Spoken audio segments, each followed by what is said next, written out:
नमस्कार दोस्तों, मेरा नाम है मनीष कुमार सिंह और आपका स्वागत करता हूं मैं 4 PM महाराष्ट्र में। दोस्तों, चलिए शुरुआत करते हैं महाराष्ट्र की बड़ी खबर के साथ में। और बड़ी खबर यह है कि आपको याद होगा कि हमने आपको बताया था कि कुछ दिनों पहले देश के जो गृह मंत्री हैं अमित शाह, वो महाराष्ट्र आए थे और यहाँ बीजेपी का एक अधिवेशन था जहां वो कार्यकर्ताओं के साथ साथ तमाम नेताओं को संबोधित भी की, अमित शाह ने किया। वहां जनता भी मौजूद थी, जहां पर उन्होंने महाराष्ट्र के दो बड़े नेता उद्धव ठाकरे और शरद पवार दोनों को जो है निशाने पे लिया और निशाना साधा उनके ऊपर। और बातों बातों में वो शरद पवार को कुछ ज्यादा ही बातें बोल गए और भ्रष्टाचार का सरगना तक बोल दिया और कई सारे ऐसी बातें कही जो महाराष्ट्र में जो अजीत पवार के जो एनसीपी के नेता हैं उनको भी अच्छी नहीं लगी, और साथ ही साथ जो शरद पवार के एनसीपी के नेता उनको तो अच्छी लगी ही नहीं। खैर, अब जो है जो एनसीपी जो है शरद पवार जो है उनके प्रमुख शरद पवार केंद्रीय गृह मंत्री अमित शाह पर उनके बयान को लेकर अब पलटवार किया उन्होंने। दरअसल अमित शाह ने बीते दिनों अपने एक बयान में शरद पवार को राजनीति में भ्रष्टाचार का सरगना करार दिया था। अब शरद पवार ने अमित शाह पर पलटवार किया है। शरद पवार ने कहा कि यह हैरानी की बात है कि एक व्यक्ति जिसे सुप्रीम कोर्ट द्वारा गुजरात से बाहर किया गया था, वो देश का इतना अहम मंत्रालय संभाल रहा है। शरद पवार ने कहा कि कुछ दिन पहले गृह मंत्री अमित शाह ने मेरे खिलाफ बयान दिया था और कुछ बातें कही थी। उन्होंने कहा था कि शरद पवार देश के भ्रष्ट लोगों के कमांडर हैं। हैरानी है कि एक ऐसा व्यक्ति देश का गृह मंत्री है जिसे कानून के गलत इस्तेमाल के चलते सुप्रीम कोर्ट ने गुजरात से बाहर कर दिया था। और एनसीपी जो है उनके प्रमुख शरद पवार ने कहा कि जिस व्यक्ति को निर्वासित किया गया वो आज देश का गृह मंत्री है। ऐसे में हमें सोचना चाहिए कि हम किस तरफ जा रहे हैं।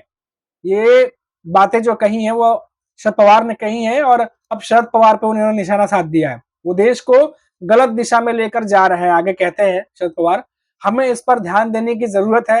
अमित शाह को साल 2010 में शहराबुद्दीन शेख एनकाउंटर मामले में 2 साल के लिए राज्य से निर्वासित कर दिया गया था। हालांकि बाद में साल 2014 में उन्हें इस मामले में बरी कर दिया गया था। आपको बता दें कि जो अमित शाह है उन्होंने शरद पवार पर क्या गंभीर आरोप लगाए थे, एक बार हम आपको वो भी बता देते हैं। और हाल ही में अमित शाह ने पुणे में एक कार्यक्रम के दौरान शरद पवार पर तीखा हमला बोला था। अमित शाह ने शरद पवार को देश में भ्रष्ट लोगों का सरगना बताया।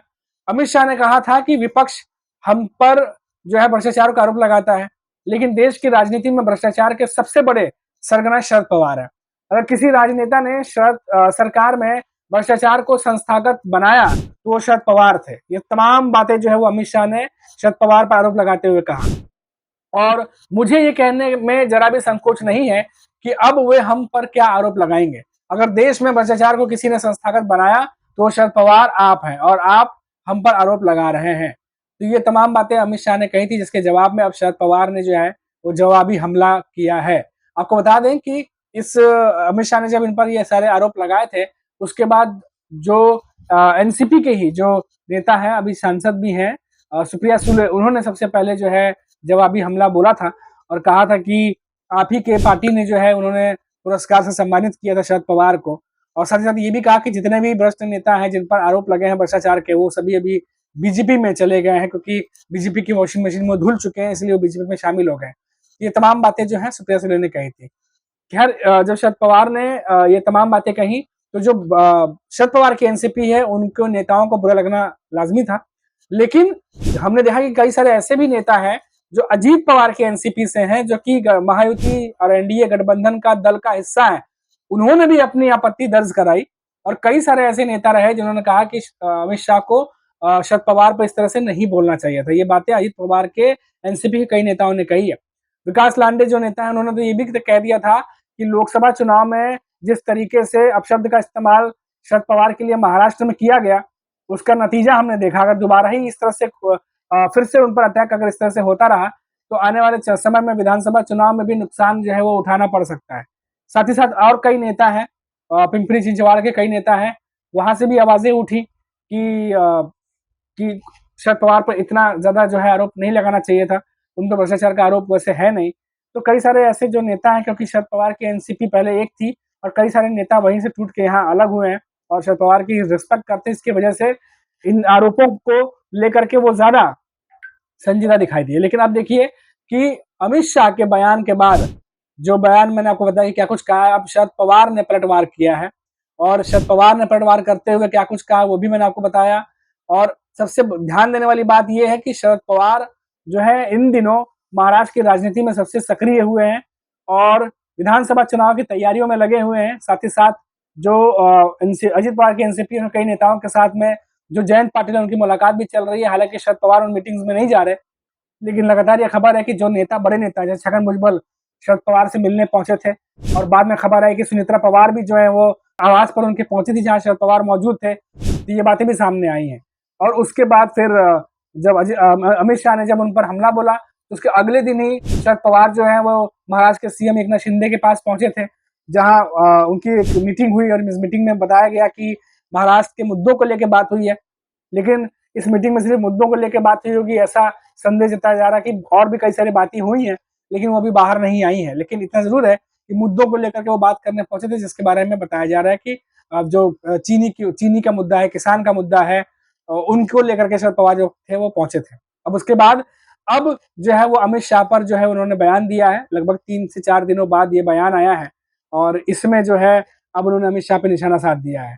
और एक बार फिर से आपको बता दूं कि अमित शाह पे निशाना साधते हुए उन्होंने क्या कहा है, क्योंकि काफी अहम जो है वो बातें कही हैं उन्होंने कि जो बीते दिनों जो आरोप लगाए थे उसमें शरद पवार ने कहा कि ये हैरानी की बात है कि एक व्यक्ति जो ये अमित शाह के संदर्भ में वो कह रहे हैं कि एक व्यक्ति जिसे सुप्रीम कोर्ट द्वारा गुजरात से बाहर किया गया था वो देश का अहम मंत्रालय जो है वो संभाल रहा है। ये शरद पवार ने जवाबी हमला किया। शरद पवार ने फिर से कहा कि कुछ दिनों पहले गृह मंत्री अमित शाह मेरे खिलाफ बयान जो है दिया था और कुछ बातें कही थी। उन्होंने कहा था कि शरद पवार देश के भ्रष्ट लोगों का कमांडर है। अब शरद पवार कहते हैं कि हैरानी की बात है कि एक ऐसा व्यक्ति देश का गृह मंत्री है जिसे कानून के गलत इस्तेमाल के चलते सुप्रीम कोर्ट ने गुजरात से बाहर कर दिया था। ये बात शरद पवार कह रहे हैं। अब साथ ही साथ देखिए कि शरद पवार कहते हैं साथ ही साथ कि जिस व्यक्ति को निर्वासित किया गया था वो आज देश का गृह मंत्री है। ऐसे में हमें सोचना चाहिए कि हम किस तरफ जा रहे हैं। वो देश को गलत दिशा में लेकर जा रहे हैं और हमें इस पर ध्यान देने की जरूरत है। अमित शाह को साल 2010 में सोहराबुद्दीन शेख एनकाउंटर मामले में 2 साल के लिए राज्य से निर्वासित किया गया था। हालांकि बाद में साल 2014 में उन्हें इस मामले से बरी कर दिया गया था। तो अब आमने सामने की जंग जो है वो शुरू हो चुकी है और शरद पवार भी बड़े नेता हैं, अमित शाह भी बड़े नेता हैं। और जैसा कि मैंने आपको बताया कि विधानसभा चुनाव जो है वो अब सर पर है, ज्यादा दिन बचे नहीं है और ऐसे में जुबानी जंग देखने को मिलेगी। और अभी तो अमित शाह और शरद पवार के बीच जो है वो देखने को मिल रही है। बीच में कई नेता जो है बचाव पक्ष बन करके सामने आ रहे हैं, अपनी आपत्ति जता रहे हैं।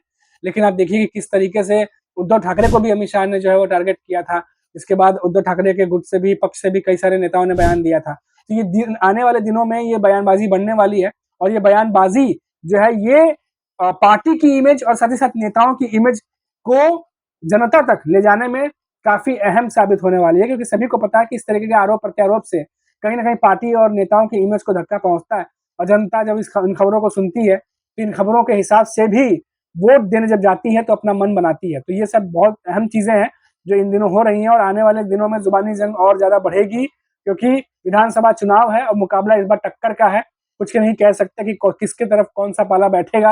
हालांकि एनडीए गठबंधन कहीं ना कहीं मायावती से ज्यादा मजबूत दिखाई दे रहा है। इस बार लोकसभा चुनाव में हमने देखा कि कितने ज्यादा सीटें वो जीत के लेके चले गए और मायावती को काफी ज्यादा सीटें का नुकसान हुआ है।